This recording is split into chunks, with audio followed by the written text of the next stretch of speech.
Ini tidur masa kerja. Aduh, Nailah kebenaran. Customer marah ni. Ayo, maaflah bang. Kau tak berapa lama aku tunggu, ha? Maaflah bang. Bukan salah saya. Tapi waiter tu. Chef tu yang lambat. Dah. Dah lambat. Aku tak nak terima makanan tu. Jangan macam tu bang. Nanti saya kena bayar. Itu bukan masalah. Lemah. Kau makanlah sendiri. Aduh. Dah pula nak kena masak.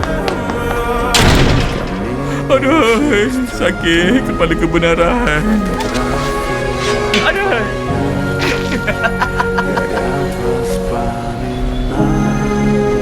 Aduh, bagi tahu kebenaran pun tak diterima.